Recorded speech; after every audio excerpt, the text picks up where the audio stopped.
Engineering 305, this is Chapter 4, Section 4 on thermal strain. The learning objectives that apply to this section are number 8, calculate the influence of temperature and stresses on strains. And then number 9, utilize superposition to understand stresses and strains created by thermal and structural loads. We will start really with just the temperature and then we'll add in the other. And you can see that in the equations. The first equation is the thermal strain, that is the strain subscript T for temperature, is equal to alpha times delta T. I'm going to change that equation a little bit as we go through this, but that's a good equation. And then equation 412, the total strain is equal to the strain from stresses, that's the E with a subscript of sigma, plus the strains due to thermal, or strain epsilon subscript capital T. The total strain is equal to the stress strain plus the temperature strain. The stress strain plus the temperature strain. There you go. All right, let's get into this. Really two equations, and that is as the first one we're going to look at. Oh, I got to change my pen. Get a nice blue.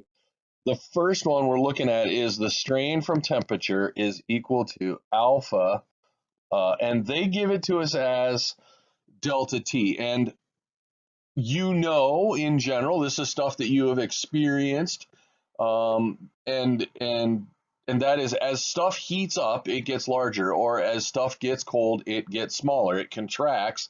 The molecules get closer together.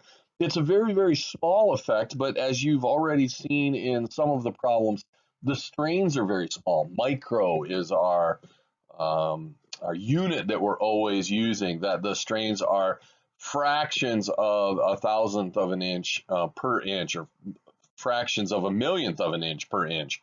So that shouldn't be surprised. Now, I promised you I was going to change this formula, and I'm going to change this formula to this. ET is equal to alpha T final minus T initial. That is a much more complicated equation, but what this does is says if this term, which is equal to delta T equal to TF minus TI, if that's positive, then my temperature went up. And if it's negative, my temperature went down.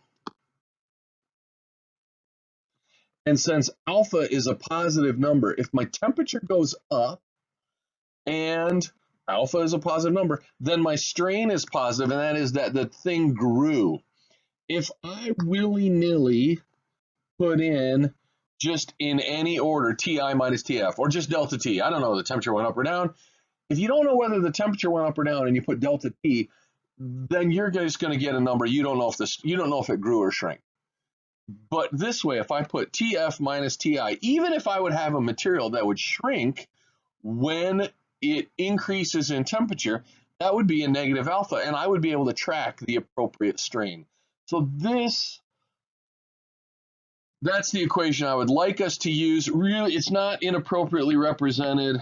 That's not a bad way to think about it, but tracking signs and tracking those things can be very important sometimes, and can help us, can make the difference between getting problems right or getting problems wrong. So when things get complicated, it's good to have systems to fall back on, and that's what we're talking about here. The second equation that we're going to look at is this strain total is equal to the strain from stresses. I'm writing it out. I'm not going to leave the little subscript, plus the strain from thermal. And that means that we're using superposition. We talked about this earlier, where if we're pulling one way and we're pulling the other way, can we add those strains together? Yeah, we can, but we have to have two things going on too, not one. And that is, they have to be linear and they have to be independent. And so what this equation is telling us is that we consider thermal stresses to not affect the structural stresses, or the stresses, sorry, thermal strains not to affect the structural strains. And so we can add these two things together. So if we wanted to look at the total strain, that would be equal to the stress divided by Young's modulus, and the thermal strain would be equal to alpha times, and I'm going to put it as T final minus T initial.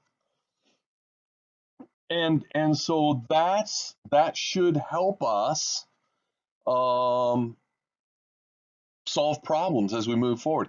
We really have to dig into examples. You know, that's where the rubber hits the road a lot. And so the first problem we're going to do is only going to deal with the thermal stresses. We'll just eliminate this term, but we'll go and solve it anyway, and you'll see that. That example problem is 4-6, and look for that shortly. See ya.